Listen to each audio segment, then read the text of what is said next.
เราควรใช้สื่อนำธรรมะเข้าไปให้ถึงภายในบ้านโรงเรียนองค์กรต่างๆให้มากที่สุดการใช้สื่อจะทำให้ผ่อนแรงและประหยัดทั้งคนและเวลาเทศนาผ่านสื่อเพียงคนเดียวเสมือนเราเนรมิตนักเผยแผ่ได้เป็นหมื่นเป็นแสนเผยแผ่นั้นนอกจากอบรมตามหลักสูตรธรรมดาเพื่อให้ได้วุฒิบัตรรับรองแล้วพึงอบรมเรื่องการเทศนาการเขียนการค้นคว้าซึ่งอาจจะเป็นเรื่องเฉพาะตัวแต่ก็สามารถฝึกขึ้นมาได้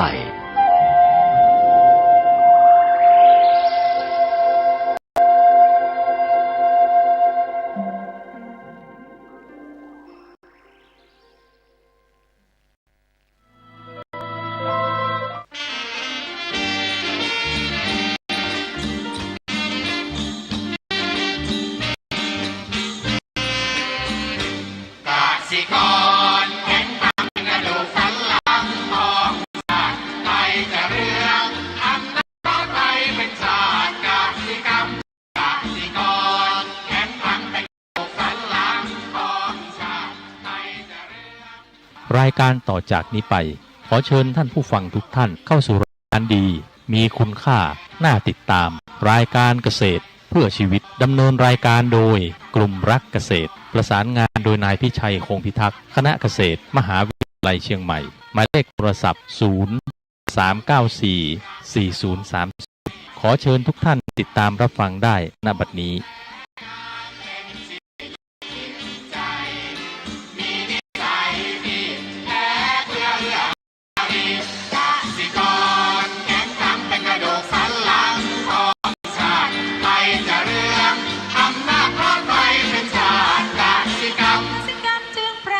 เป็นหลักมันอาชีพสำคัญผู้ไทยที่ไรสีไทยจะเก็บไทยจะแข็งแรงทวีสวัสดีครับท่านผู้ฟังพบกับรายการเกษตรเพื่อชีวิตสำหรับวันนี้เสนอเรื่องคิดบัญชีตอนที่2ก่อนเข้าสู่รายการก็มีธรรมะมาฝากท่านผู้ฟังหัวข้อจากหนังสือพจนานุกรมพุทธศาสตร์ฉบับประมวลศัพท์เรียบเรียงโดยเทพเวทีประยุทธ์ยุตโตมหาจุฬาลงกรณราชวิทยาลัยพิมพ์เผยแพร่ปี2533หัวข้อธรรมะวันนี้คือมัจจุมานคำว่ามัจจุมานนั้นเป็นมารเพราะตัดโอกาสที่จะทำความดีเสียทั้งหมดก็คือความตายทีนี้มัจจุมานเนี่ยเป็น1 ใน 4ของหัวข้อคือมารเนี่ยนะคือสิ่งที่ฆ่าบุคคลให้ตายจากความดีหรือจากผลที่หมายอันประเสริฐหรือเป็นตัวการที่กำจัดหรือขัดขวางไม่ให้บรรลุความดีมี5อย่างคือ1กิเลสมารคือกิเลสคือสิ่งที่ทำให้จิตเราเศร้าหมองนะ2ขันธมารก็คือเบญจขันธ์นะเบญจขันธ์ก็คือขันธ์5นั่นแหละนะอันที่3ก็คืออภิสังขารมารก็คือมารคืออภิสังขารที่ปรุงแต่ง4เทวบุตรมารคือเทพบุตรและ5ก็คือมัจจุมารคือความตายนะก็คนคือพูดตรงนี้ก็คือว่าความตายเป็นมารตัวหนึ่งนะสำคัญมากนะทีนี้ที่เอาหัวข้อนี้มาพูดเพราะว่าอยากให้ท่านผู้ฟังเนี่ยนะได้มีความเขาเรียกว่ามันจะไม่พูดความเข้าใจก็ได้มีกระตุ้นกันในการทำอะไรต่างๆเหล่านี้เรามักจะเพลินกับการที่เราอยู่บนโลกใช้ชีวิตจะมีความสุขสนุกสนานเพลิดเพลินทำอะไรก็ทำไปเรื่อยเป็นไรพวกนี้ยังมีอยู่วันนี้ไม่ทำไม่ได้กับพวกนี้ก็ทำใหม่วันทำไม่ได้ก็วันต่อไปก็ทำใหม่คือคิดอย่างเนี้ย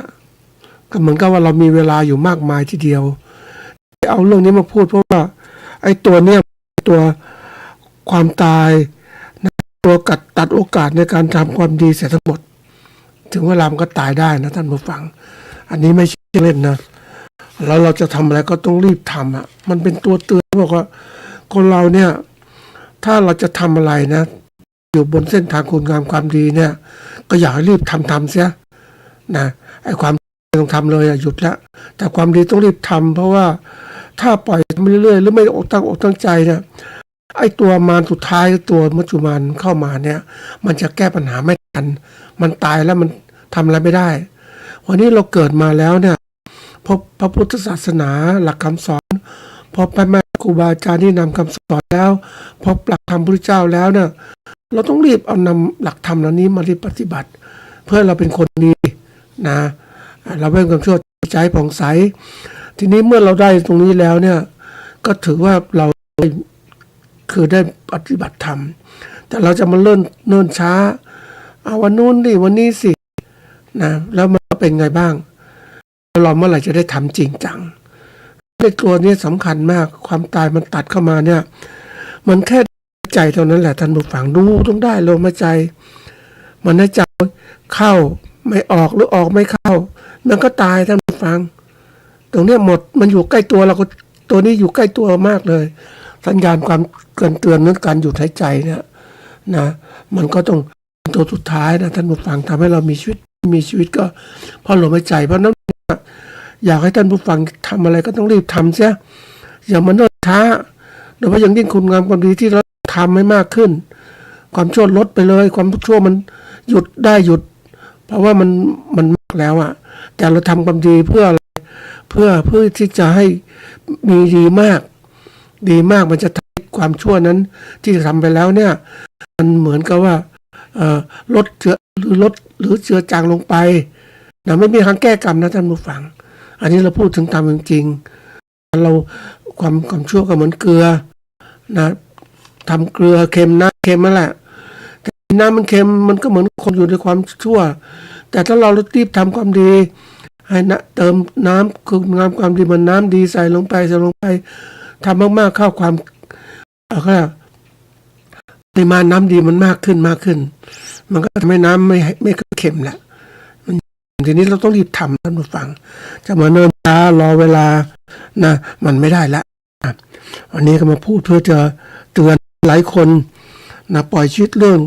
ไปเรื่อยๆเฉยๆไม่คิดอะไรมันเป็นเรื่องที่แบบมันคิดผิดนะท่านผู้ฟัง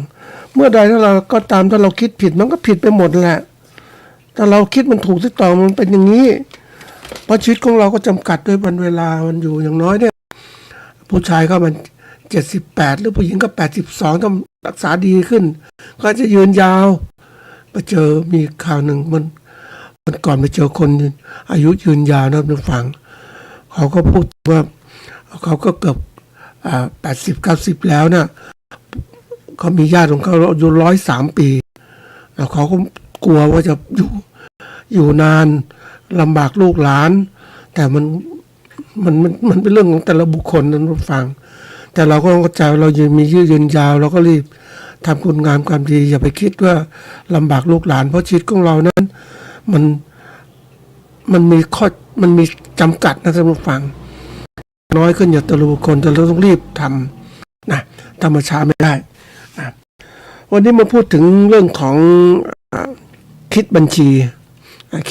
แต่ถึงเวลาต้องคิดบัญชีนะไม่ธรรมดานะท่านผู้ฟังนะหลักการบัญชีก็ต้องคิดบัญชีนะคำว่าตอนนี้มาตีความนี้ก่อนว่าคิดคืออะไรคิดคือทำให้ปรากฏเป็นรูปหรือประกอบให้เป็นรูปหรือเป็นเรื่องขึ้นในใจหรือแปลว่าใคร่ควรหรือไตร่ตรองอันนี้คือเรื่องของคิดคำว่าบัญชีเนี่ยก็แปลว่าสมุดหรือกระดาษหรือสิ่งที่จดรายการต่างๆไว้เป็นหลักฐานอันนี้ทีนี้มาถึงว่ารวมคิดบัญชีคืออะไรก็คิดคำว่าคิดเนี่ยก็ใคร่ครวญไตร่ตรองนะแปลง่ายๆนะใคร่ครวญไตร่ตรองสมุดหรือกระดาษที่เรา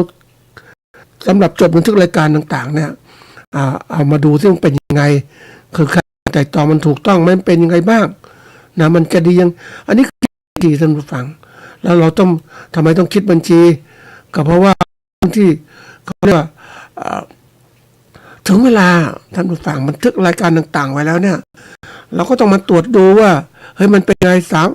บางคนที่เขาทำบัญชีนั้นมันละเอียดจริงๆนะอันนี้สมัยเด็กๆก็เคยทำวันนี้เราได้เงินค่าเราเรียนเท่านี้เราใช้ไปเท่าไหร่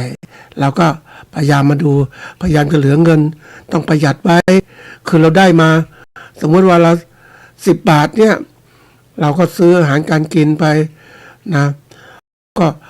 8 บาทแล้วเหลือ2 บาทอันนี้คือคิดบัญชีคือมันเป็นเรื่องที่ต้องหาท่านผู้ฟังเราต้องเรื่องบัญชีนี่มันเรื่องสำคัญนะท่านผู้ฟังคนเราเนี่ยมองเรื่องของการอะไรต่างๆรู้ไหมมองเรื่องการจัดการเขาเรียกจัดชีวิตเนี่ยมันมีชีวิตแปลว่าความเป็นอยู่อยากจะเน้นการเป็นอยู่อย่างไรทำยังไงมันดีอย่างไรนี่มันก็ขึ้นอยู่กับการจัดการชีวิตเขาทำยังไงดียังไงบ้างแต่ชีวิตนี่มันต้องมีเงินทุนนะท่านผู้ฟังทุกอย่างเป็นทุนหมดเลยทุนเรื่องการเงินการทรัพย์สินต่างๆเป็นทุนที่คนพ่อแม่ให้รถยนต์อย่างนี้ก็เป็นทุนในการประกอบการในการทำงานพ่อแม่มีการศึกษาก็เป็นทุนหมดเลยอ่ะคนที่ใช้ชีวิตดีขึ้นพ่อแม่เขารวยเขาส่งเสริมลูกเขาดีเนี่ยเรียนหรือโรงเรียนดีเขาก็มีโอกาสดีทุนก็ใช้ชีวิตมากนะท่านผู้ฟังคนบางคนที่มาจากครอบครัวยากจนโอ้ยลำบากและทุนของเขาก็ต่ำจริงแต่ว่าการศึกษาก็ได้ต่ำด้วยแต่นี้เราเองเนี่ยเราได้ทุนระดับหนึ่งแล้วเราต้องรีบไขว่คว้าในการทำทุนต่อทุนก็เรียกต่อทุนให้มันได้ผลกำไรสำหรับชีวิตมากขึ้นนั่นคือกำไรที่ทั้งหมดเนี่ยคนเราส่วนใหญ่จะมองเรื่องของการทำงานรายได้ต่างๆมาก็เก็บเงินใช้ก็ไม่ได้คิดอะไรก็ได้มาก็ใช้ไปแต่ไงก็ตามพยายามคิดอย่างนั้นได้มาก็ใช้ไปให้น้อยกว่าได้ก็มีเหลือคือแค่นั้นแหละในความคิดแต่ถ้าเรามาทำบัญชีมันจะจดบันทึกว่าเฮ้ยลงยังไงบ้างรายการอย่างไรนะอันนี้ก็บอกว่าบัญชีเนี่ยมันจะรวมความว่าบัญชีคือกระบวนการเก็บข้อมูลบันทึกจำแนกและสรุปข้อมูลกับเหตุการณ์ทางเศรษฐกิจนะให้อยู่เป็นในรูปแบบตัวเงินอันนี้ทุกอย่างเป็นตัวเงินหมดแล้วบัญชีต่างๆเพราะว่าจะได้มีหลักฐานมีอะไรต่างๆเพื่ออะไรเพื่อนำมาเสนอเป็นรายงานทางการเงินที่มีประโยชน์ต่อการใจข้อมูลที่มีความสำคัญอย่างยิ่งต่อการบริหารธุรกิจการวางแผนการเงินการประเมินของกิจการเป็นหลักฐานที่น่าเชื่อถือเกี่ยวข้องกับผู้บริหารเกี่ยวข้องกับหน่วยงานก็รู้ตัวเราเองเจ้าของธุรกิจนี่ตรงที่สำคัญมากเลยเพราะนั้นมันที่เราผ่านมาส่วนใหญ่เนี่ยคนเราเนี่ยมันเหมือนกับว่ามันเพลิดเพลินอย่างหนึ่งนะท่านผู้ฟังธรรมชาติของคนเนี่ยเขาบอกมีความสุขการหาเงินก็ใช้เงินแล้วก็คิดแค่นั้นอ่ะการหาเงินแล้วก็ใช้เงินแต่ไม่อยากคิดอะไรมากว่าจะมีเงินเหลือเท่าไหร่จะเป็นไงเพราะว่ามันหาเงินมาก็ใช้ไปก็แค่นั้นมีความสุขแต่จริงๆแล้วสุขจากการที่เราใช้เงินมันสุขอีกตัวหนึ่งคือสุขจากการที่เรามีเงินเก็บสำคัญนะท่านผู้ฟังเพราะว่าเราต้องไม่ต้องใครอย่างเราเองเนี่ยวันนี้มาพูดหัวข้อที่เรื่องการทำบัญชีปัจจุบันของเราเนี่ยนะมันสำคัญอย่างไรนะเพราะว่าวันนี้ได้มีโอกาสไปเห็นคนที่เขาตกระกำลำบากไม่ว่าอาชีพไหนๆก็ตามผู้ใช้แรงงานเกษตรกรต่างๆทุกคนเนี่ยนะก็ไม่ค่อยคิดเรื่องการที่ว่าจะต้องมีเงินกับการใช้ชีวิตที่ยืนยาวหรือชีวิตบรรปลายทุกคนก็คิดมาว่า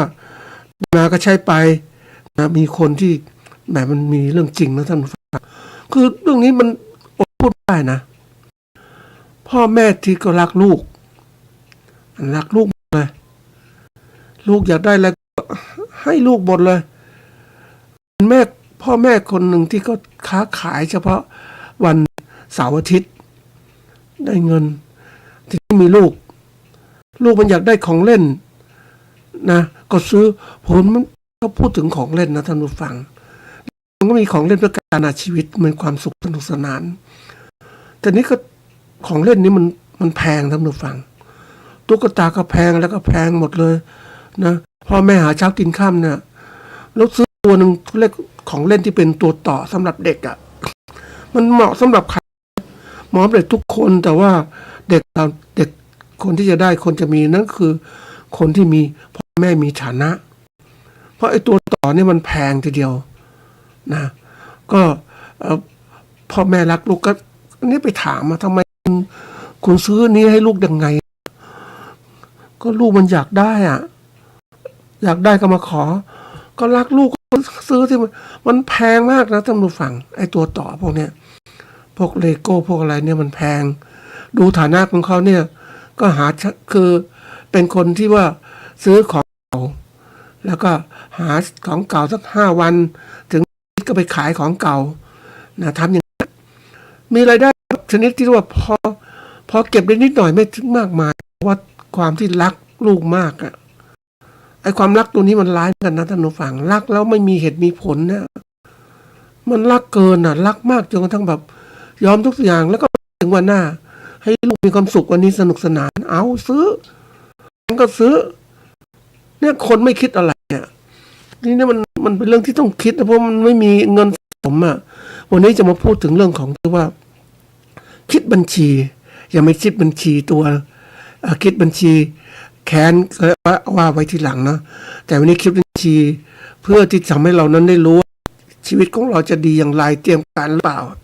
นะนี่มาคิดว่าอยากให้พูดผู้ฟังคนหลายจำนวนมากนะฟังพ่อแม่รักลูกรักลูกนะเยอะไปหมดอ่ะแต่รักมันต้องมีเหตุผลบางคนโอนสมบัติให้ลูกไปหมดเลยแล้วตัวเองมีตัวอย่างเงี้ย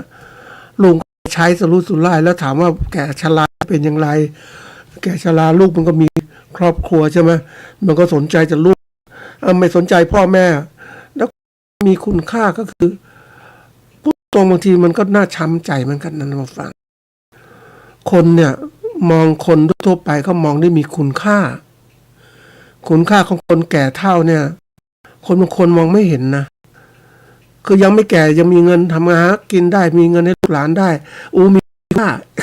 ลูกบางคนมันคิดอย่างนั้นแต่พ่อแม่มีค่าอย่างน้อยเป็นโบราณวัตถุเป็นหนังสือสอนลูกเป็นอะไรต่างๆสามารถจะให้ความรู้ให้คำปรึกษาให้ความอุ่นให้เป็นกำลังใจกับลูกหลานแต่บางทีลูกหลานมันไม่สนใจท่านผู้ฟังมันก็ทำแต่งานมันก็เท่าส่วนหนึ่งงานที่มันเข้ามาเนี่ยมันใช่มันงานแต่ว่ามันถึงวัยเวลาจะต้องตอบแทนบุญว่ามันไม่ก็คิดอ่ะความกตัญญูลูกคุณมันนี้มันหายไปการเวลาที่แบบว่าคนส่วนหนึ่งที่ว่ายุคของการเปลี่ยนผ่านนะเปลี่ยนผ่านจากคนรุ่นจนเจน X เจน Y เนี่ยมาสู่เจนZ เจน Alpha ต่างๆอ่ะนะมันไม่ก็สนใจมันสนใจโดยเฉพาะยิ่งนะยังไปเจอคนรุ่นใหม่ท่านผู้ฟังคือคนรุ่นใหม่ไม่อยากจะมีภาระนะประการแรกอยู่คนเดียวให้ได้ก่อนถ้าอยู่ได้ก็อยู่ไปประการที่2อยู่ไม่ได้เคอยู่ได้แต่ไม่อยากให้มีลูกอันที่3ถ้ามีลูกก็ให้มีแค่นั้นไม่ให้มีมากเพราะอะไรเศรษฐกิจมันรุมเร้าอย่างนี้ใครจะมีมากมายแต่ก็มีโอกาสท่านผู้ฟังเห็นคนที่แบบอันนี้คนพวกมีเงินนะพวกที่มีรายได้เขาคิดถึงเรื่องนี้แต่ปรากฏว่าไปดูคนเป็นชีวิตกรรมกรนะใช้แรงงานนะทำงานรายวันมีฟังมีลูก2 คนเลยแล้วก็ดูแลลูกต่างๆคือพ่อแม่ความรักของคนเนี่ยมันพูดยากนะ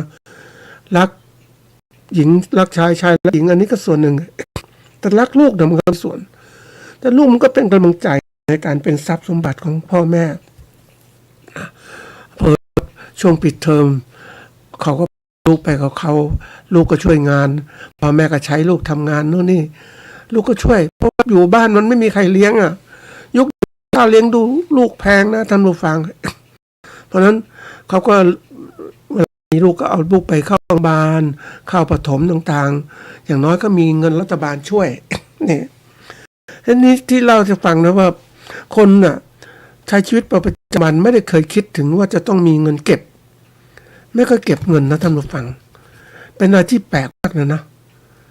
คือคนเราเนี่ยมันเหมือนเขาเงินมันไม่พอคิดอะไรมากมายไม่อยากคิดมากมายพวกพลาคือได้มาก็ใช้ไปได้มาไปก็ลืมไปว่าเฮ้ยวันหนึ่งจะต้อง หยุดทำงานวันหนึ่งจะต้องเกษียณวันหนึ่งจะต้องถูกเจ้านายไล่ออกไม่เคยคิดคนส่วนใหญ่เนี่ยก็เรียกว่ามีความสุขตามที่เขาพูดถึงว่าขอบเขตเนี่ยนะไอ้พวกมันจะมีเขตเนี่ยมันมีฝรั่งมันทำงานวิจัยไว้อันแบ่งโซนของคนเนี่ยมันจะมีอยู่4 โซนคือโซนนั้นเขาเรียกว่าโซนที่1คือคอมฟอร์ตโซนโซนในความอบอุ่นโซนในความคุ้นชินสบายสะดวกคนมักจะติดอย่างนี้อันที่2คือเฟียร์โซนของความกลัวต่างๆคือไม่อยากจะออกจากสิ่งที่ตัวเองออกจากบ้านพอออกไปต้องเจอปัญหาต่างๆอยากจะอยู่เพราะฉะนั้นโซนของความกลัวเป็นสิ่งที่คนกลัวมากนะไปลำบากนี้ไม่อยากจะไปแต่จะผลักมันให้ไปได้ยังไงก็ต้องฟันฝ่าต้องสู้กับมันอะสู้กับความกลัวต่างๆกลัวนู่นกลัวนี่ต่างกลัวทำงานบางคนกลัวความยากลำบากก็ไม่อยากไปนะแต่ว่าคนมันจนต้องรีบออกโซนที่3ก็คือโซนการเรียนรู้ learning zone โซนเรียนรู้นี่มันเป็นตัวสำคัญนะท่านผู้ฟังคนเราต้องฟันฝ่าอย่างเมื่อก็เอาแรงกายอย่างพวกคนจีนเสือผืนมนใบสู้ชีวิตฟันฝ่าจากความยากจนอยากจะอยู่เป็นคนรวยอยากจะหนีจากนั้นมาเพราะนั้นเมื่อเข้าสู่ความกลัวต้องทำงานแข็งแล้วก็รีบเรียนรู้พัฒนาตนเองนะคนที่เขามันก็คิดนะท่านผู้ฟังกว่าเขาที่จะผ่านตรงเนี้ยโซนเรียนรู้เนี่ยเนี่ยมีโอกาสไปเจอคนที่เขาเป็นเรียกว่าลูกจ้างคือเหมือนคนมีเงินนะท่านผู้ฟังนะไม่มีเงินไม่เป็นไรก็เป็นลูกจ้างเขาไปอยู่ลูกจ้างร้านอาหารก็ทำแรกๆช่วยนู่นช่วยนี่ทำทั้งหมดเมื่อเก่งขึ้นแล้วก็ไอ้เจ้านายสงสารก็สอนทำอาหารแต่ไม่มีความรู้นะท่านผู้ฟังแต่ได้รับความรู้จากการ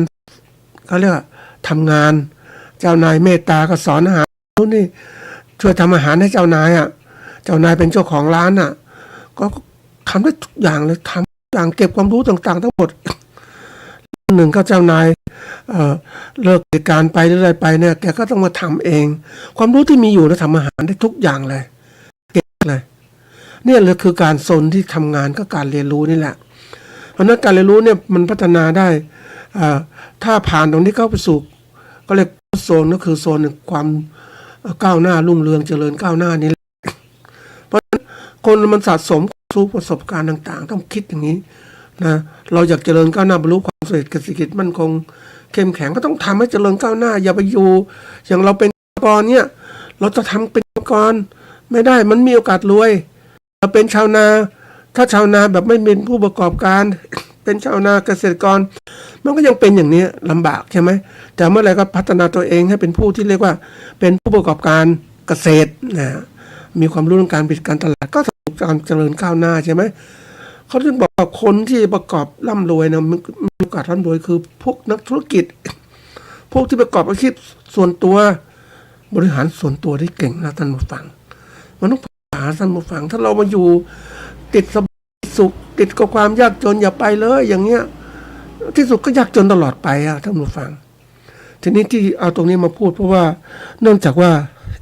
คนเราเนี่ยไม่คิดเตรียมการไม่คิดบัญชีท่านผู้ฟังไม่คิดบัญชีตัวเองไม่คิดจะมองหาความที่ว่าเราจะเกษียณเราจะเตรียมการต่างๆต้องมีอะไรบ้างมันก็เลยปล่อยชีวิตไปเรื่อยๆยิ่งคนปัจจุบันนะมันเหมือนกับตัวอย่างนะของจริงผู้ใช้แรงงานมันใช้แรงงานทำงานรับจ้างเขาจ้างงานก็ทำไปทำเต็มที่ว่าทำไม่เต็มที่เจ้านายก็ให้ออกมันก็มีข้อแรกเปลี่ยนว่าคุณต้องไม่อู้นะต้องทำเต็มที่ก็ทำเต็มที่เพราะนั้นเต็มที่กลับมาบ้านมันก็เหนื่อยใช่ไหมมันก็เหนื่อยอยากจะกินแล้วก็มันคนเรามันหิวมันลำบากทั้งวันมาเนี่ยมันก็อยากกินกินนู่นกินนี่ทีบางทีก็นึกถึงคนที่เขาคิดไม่รู้จะเรียกอะไรคิดสั้นก็ได้นะเรียกว่าคิดสั้นคือถ้ามันคิดยาวจะฉลาดกว่านี้ทีนี้เขาคิดทำงานสมมติว่าวันละ 300-400 บาทเนี่ยนะกลับมากินเบียร์1 ขวดอย่างเงี้ยแล้วกินกระทิงแดงกินไอ้พวกโฆษณาพวกสิ่งที่แบบบำรุงกำลังที่โคตรเขาคิดว่าบำรุงกำลังนะก็สร้างเรื่องกันมาอย่างกินเหล้ามันคลายเครียดนะมันหาเรื่องมาปรุงแต่งให้มันหลงมาเนี่ยทั้งที่ตัว2 ตัวไม่ว่าเครื่องดื่มบำรุงกำลังหรือสุราเมลัยต่างๆมันไม่ใช่นะมันแค่กบคือระบบสูบฉีดที่มันเพลียกับกล้ามเนื้อที่ล้าทำงานทั้งวันมันแค่มีสารเคมีไปกระตุ้นทำให้เหมือนกับลืมความเจ็บปวดแล้วสบายที่ไหนได้เนี่ยพวกที่ว่าคิดสั้นๆแล้วเงินเก็บอะทำมาหากินทั้งปีได้เงินเก็บไม่เท่าไหร่นี่คือตัวอย่างฉะนั้นวันนี้ว่าคิดว่าเรามาทำบัญชีเพื่อจะทั้งมีการบันทึกที่ต่อเนื่องสม่ำเสมอเก็บข้อมูลเพื่อจะวิเคราะห์ตนเองนะเดี๋ยวจะพูดว่าวิเคราะห์คือถ้าเราทำข้อมูลต่างๆบันทึกไว้เนี่ยเป็นรายการจะวิเคราะห์การทำธุรกิจของเราเป็นอย่างไรเราบันทึกรายการยังไงบ้างผ่านมาเนี่ยรายการไหนน้อยแล้วสรุปเรื่องการเงินเลยนะทีนี้มาดูนะเอาง่ายๆทุกคนไปมันมีธุรกิจขนาดเล็กขนาดกลางกำลังทำอยู่แต่ว่าบางคนไม่ค่อยทำอ่ะถ้าว่าอะไรลงทุกคนไม่ค่อยคิดไม่มีการไตร่ตรองการทำมันเรื่องการเงินนะโอ้ท่านผู้ฟังมันทำให้เราเห็นอะไรมากเห็นช่องว่างอ่ะช่องว่างในการใช้ชีวิตเป็นยังไงมันจะแบ่งยังไงทีนี้บัญชีนะมันจะมีบัญชีอันนี้บัญชีข้างเดียวก็แล้วกันบัญชีได้มาจับจ่ายใช้สอยเป็นไงบ้างนะเราทำบัญชีเราหัดบันทึกดูทีอันนี้จะโยงนะความมุ่งหวังที่พูดถึงเรื่องนี้ก็ว่าอยากให้ทุกคนหัดทำบัญชีทุกอาชีพอ่ะเพื่อจะได้รู้วันนึงเราทำรายได้เท่าไหร่อันนี้เรื่องจริงนะท่านถ้าเราตัวอย่างเช่นนะตัวอย่างเช่นพวกงานเป็นรับจ้างเนี่ยนะรับจ้างเนี่ยได้วันละ400ถ้าดีหน่อยก็500นะถามว่าเฮ้ยทำงาน1 วันเนี่ยคุณจะมีเงินเก็บเท่าไหร่สมมติวันหนึ่งคุณได้มีกำไรแค่อะไรวะคือหักรายจ่ายแล้วเนี่ยนะคุณจะมีแค่วันละ100 บาทสมมติวัน100 บาทนะปีหนึ่ง315 วันก็36,500 บาทนี่คือกำไร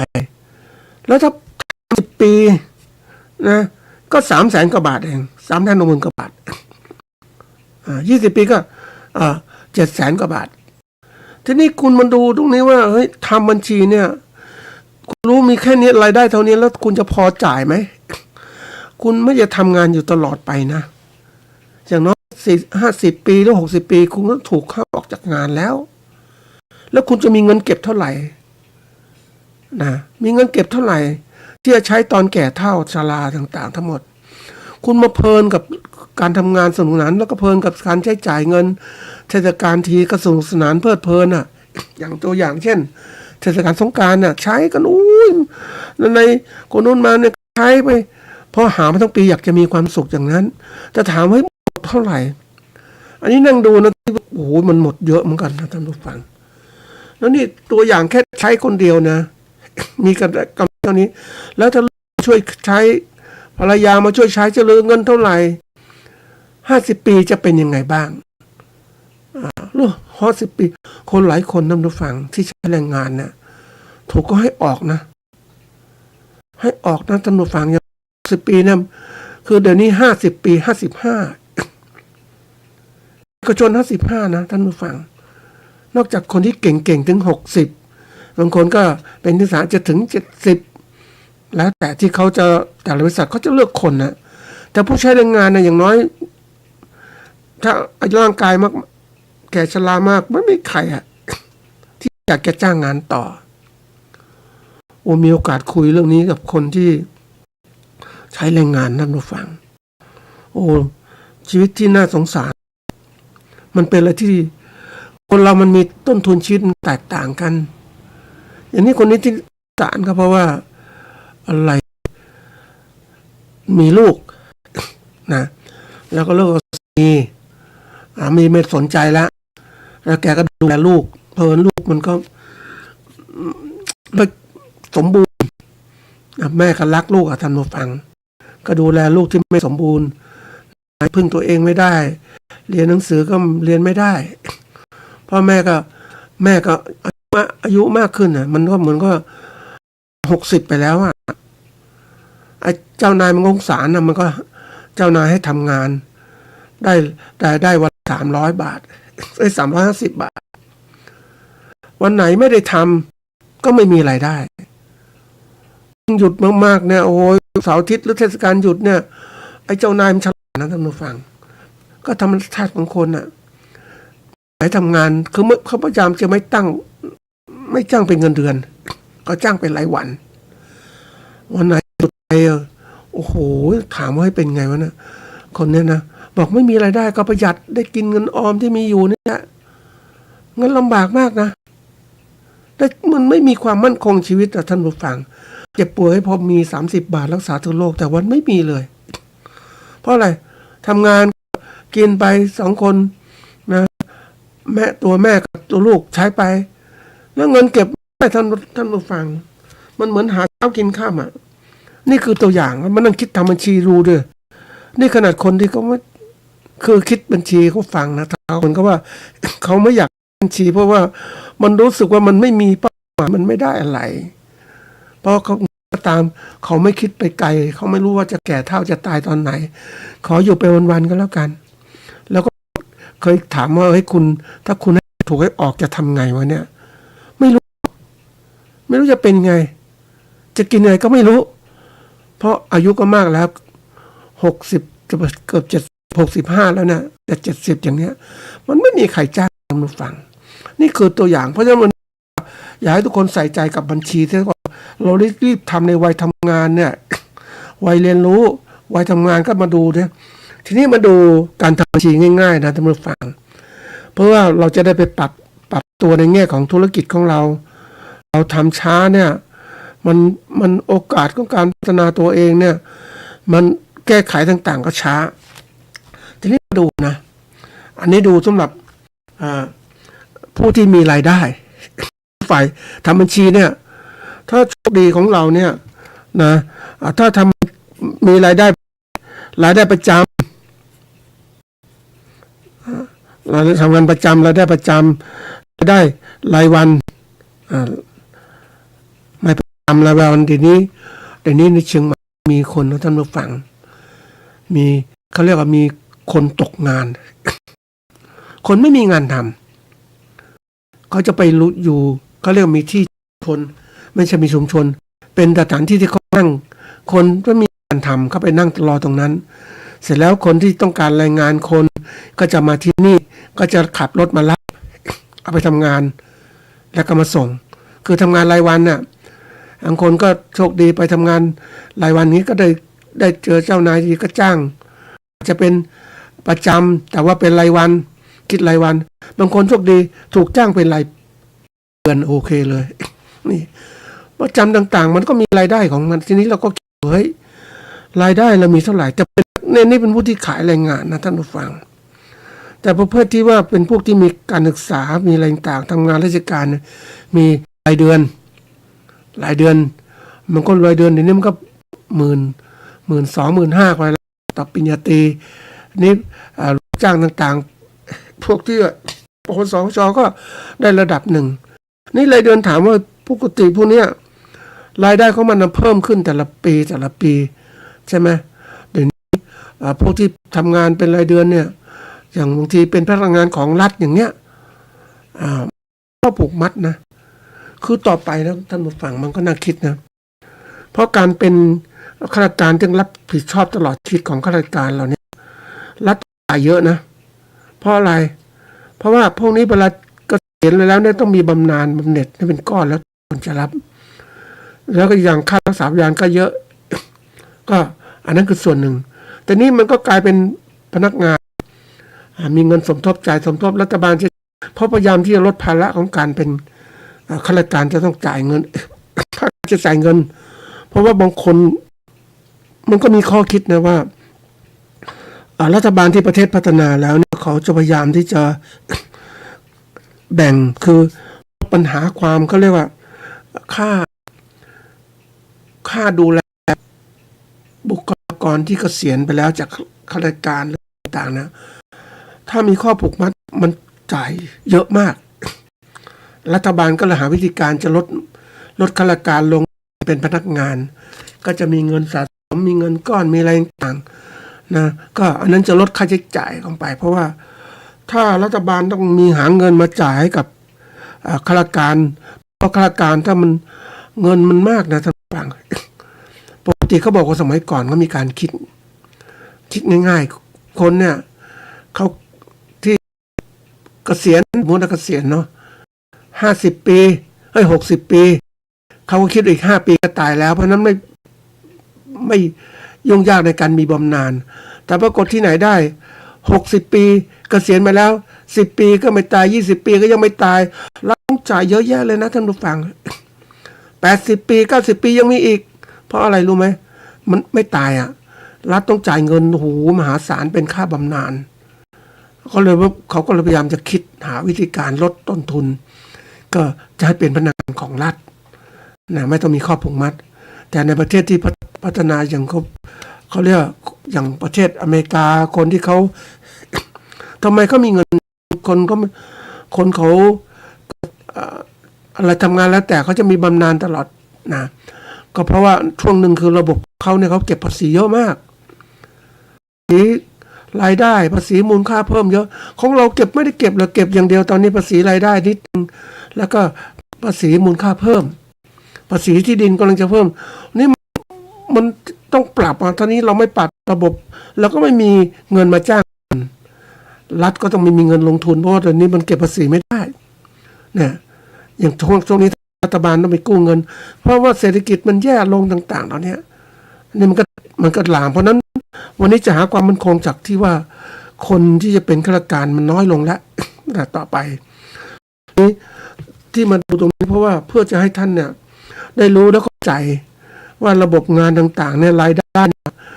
ด้มันได้อย่างเนี้ยได้จากเขาเรียกว่ารายได้จากการงานอันนี้เป็นตัวหนึ่งนะที่ถ้าเราต้องทำนะทำรายได้จากการงานให้มันมั่นคงอันนี้เป็นรายได้ที่เรียกว่ารายได้ตรงนะอีกแบบหนึ่งรายได้ประเภทที่ว่ารายทางอ้อมอย่างเราลงทุนเนี่ยเดี๋ยวนี้ก็มีเล่นหุ้น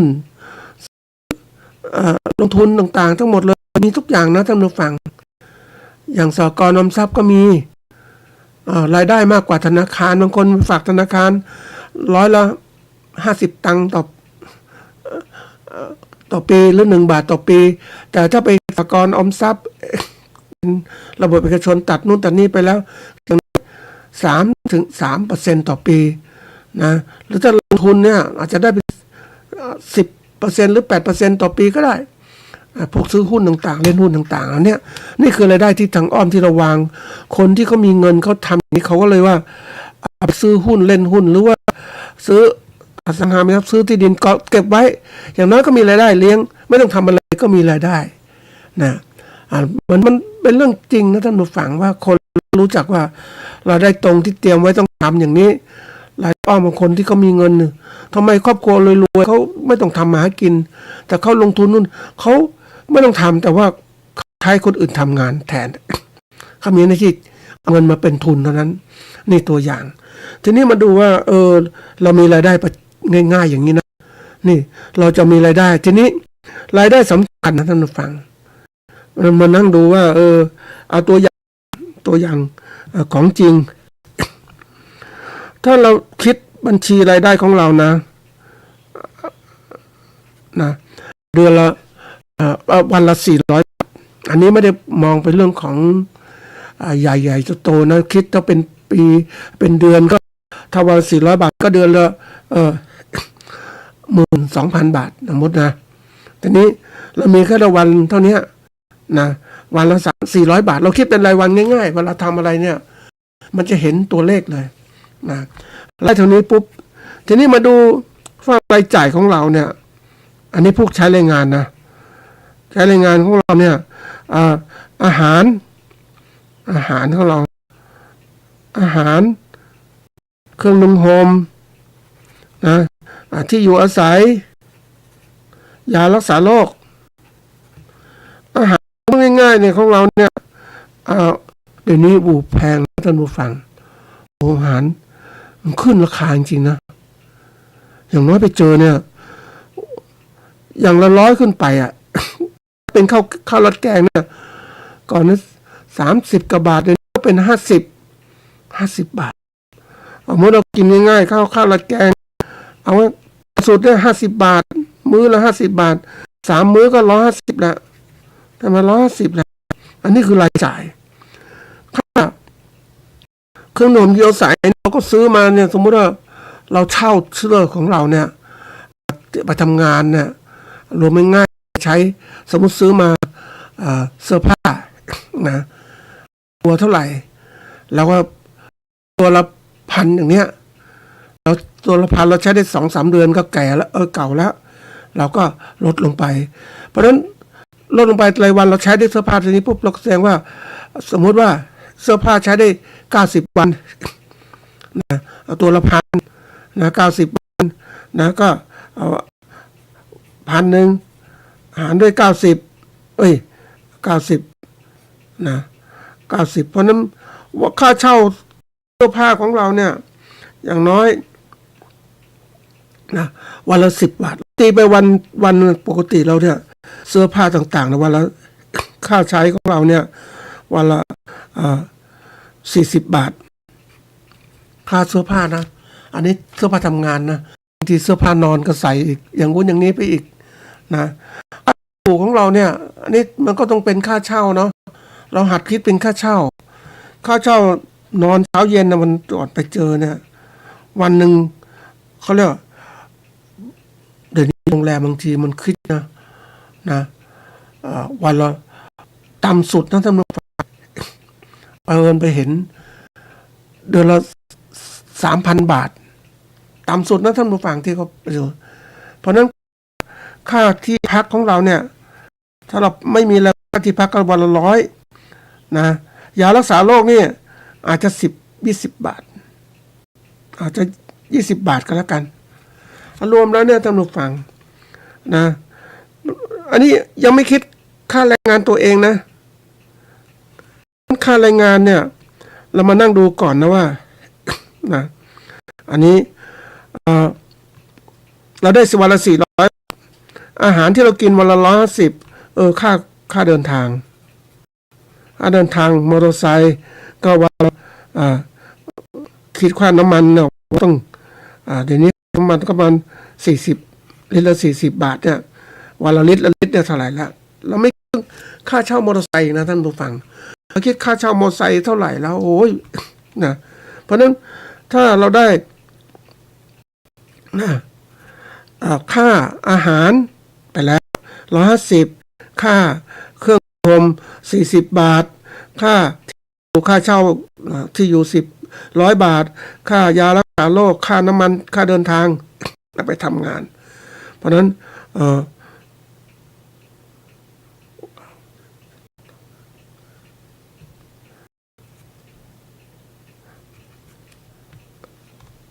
วันหนึ่งก็ตกแล้ว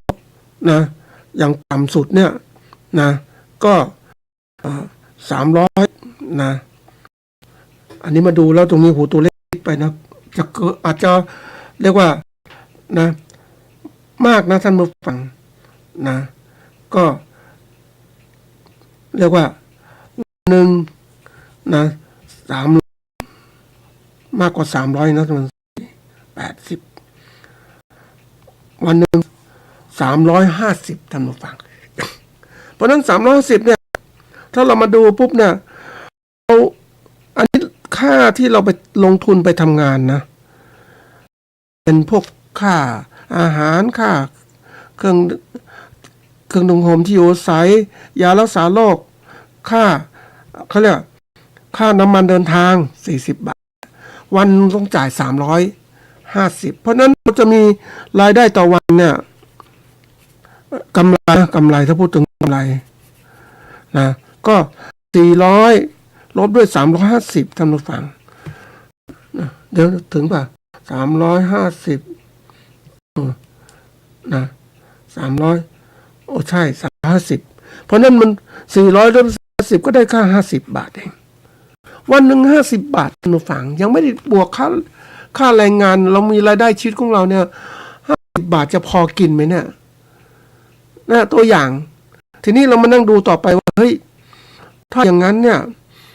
นะ10บาทเนี่ยเราได้ตรงนี้แล้วถามจะมีเงินเก็บเท่าไหร่เนี่ยเราต้องประหยัดใช่ไหมเพราะนั้นประหยัดถ้าคนคิดอย่างนี้ปุ๊บเนี่ยเพราะนั้นถ้าเราทำงานแล้วรายจ่ายปุ๊บรวมกันนี้ปุ๊บเนี่ยรายได้ลบรายจ่ายมันเหลือ50บาทเราจะควรไปซื้ออะไรกินไหมกินเหล้าไหมหรือเล่นหวยไหมหรือไปอะไรก็กินเครื่องดื่มบำรุงกำลังไหมมันก็ต้องคิดละถ้าเรามีอย่างนี้นะอันนี้คือตัวอย่างนะทีนี้คนก็ทำบัญชีปุ๊บจะรู้อะไรถ้ามันได้อย่างนี้น้อยเกินไปใช่ไหมเขาก็ไปลดอะไรรู้ไหมลดค่าอาหารแทนที่จะซื้อเขากินมื้อละ50บาท3มื้อเนี่ยมากินไงหุงข้าวกินเองก็เริ่มอะไรก็เริ่มประหยัดไปด้วยซื้อกับข้าวซื้ออะไรต่างๆเพราะนั้นอาจจะเหลือแค่ลดมาจาก110เหลือ100บาทเนี่ยสมมตินะวันละ100บาทนะค่าเครื่องค่าเสื้อผ้าก็ประหยัดหน่อยซื้อเสื้อผ้าเก่าๆมาอาจจะเหลืออาจลดมาอีกจาก40บาทเหลือ30บาทอย่างเนี้ยที่อยู่เนี่ยอาจจะไปเช่าโรงแรมเล็กๆหรืออะไรต่างๆอันนี้ที่ต่อวันเนี่ยเช่าโรงแรมนะท่านผู้ฟังที่ถูกที่สุดแล้วอาจจะเช่าบ้านอาจจะลดลงมาเหลือวันละ80บาทหาที่เช่าอยู่ยาพยายามไม่เจ็บป่วยไม่ใช้อะไรนะนี่ค่าพาหนะก็ยังคงอยู่ทีนี้มันลดมาได้กี่บาทเองนะฟังเรารู้ตรงนี้ลดมันไม่กี่บาทเอง50บาท60บาท20บาทก็เป็น80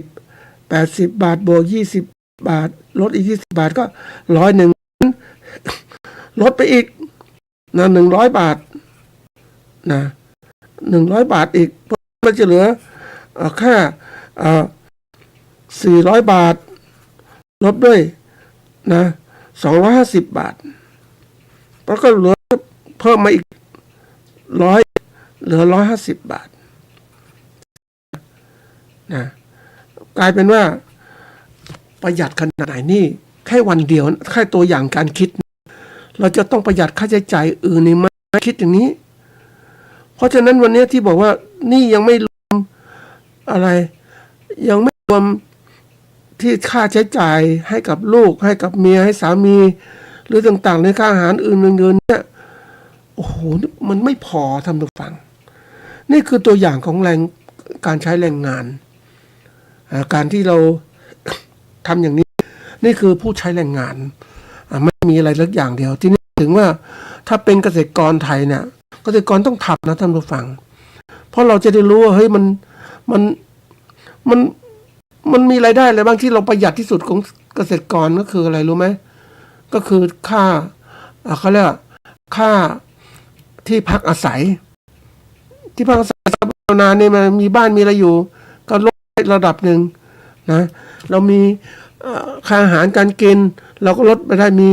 ผักสวนครัวเรากินได้มีข้าวในนาต่างๆก็ประหยัดไปอีกนะถามว่ามันจะแล้วเราไปอื่นนี่ไหมอยู่กับชนบทไม่ต้องไปสูงสิงกับใครไม่ต้องเดินทางอยู่กับนากับไร่ไม่ต้องเดินทางเพราะค่าใช้จ่ายก็หมดไปเยอะลดไปเยอะเพราะนั้นถามว่าถ้าเราทำอย่างนั้นเนี่ยเราทำนาได้เท่าไหร่ไร่หนึ่งสมมติว่ามีกำรายได้คือไร่หนึ่งนะปกติมันเป็นละหมื่นนะแต่ว่าถ้าเราขายไม่ดีก็เหลือเกวียนละประมาณก็เรียกว่าเกวียนละ7,000 8,000นะนี่ถามว่าถ้ามี นาเราเนี่ยสมมติว่าเอาละเรามี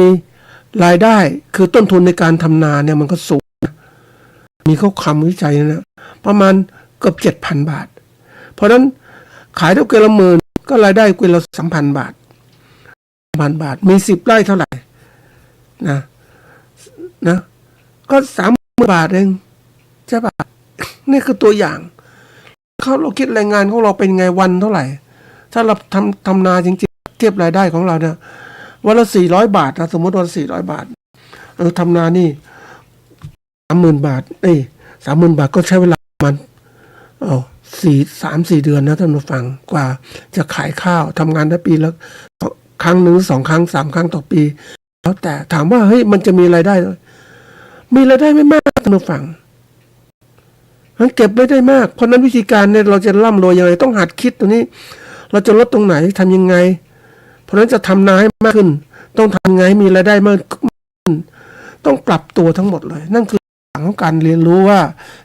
เราทำแล้วอย่างเนี้ยมีกำไรเท่านี้อย่างที่บอกว่าชาวนาผู้ใช้แรงงานเนี่ยได้มีรายได้วันละ150 บาทนั่นคือเก็บเงิน1 วันเราต้องคิดเป็นมันจะทำให้เห็นชัดเจนรายรับรายจ่ายถ้าเราบริโภคอื่นมากเกินไปอะไรมันไม่พอชาวนาก็เช่นกันต้องคิดวันนี้พูดตรงๆเลยว่าถ้าจับตัวเลขคิดประชาวนาที่มีรายได้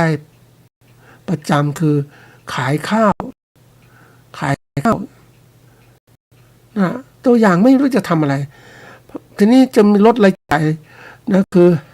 ก็มีอาหารการกินพร้อมเพราะฉะนั้นค่าอาหารการกินมันก็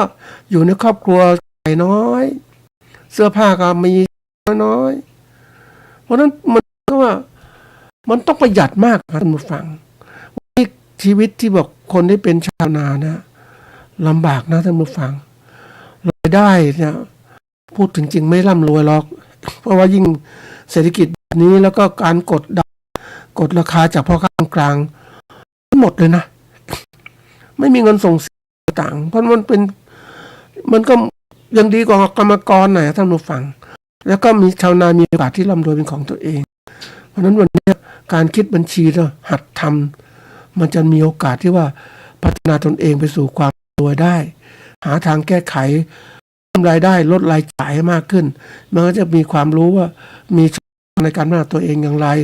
ให้ดีขึ้นนะก็เป็นสิ่งสำคัญที่สุดครับ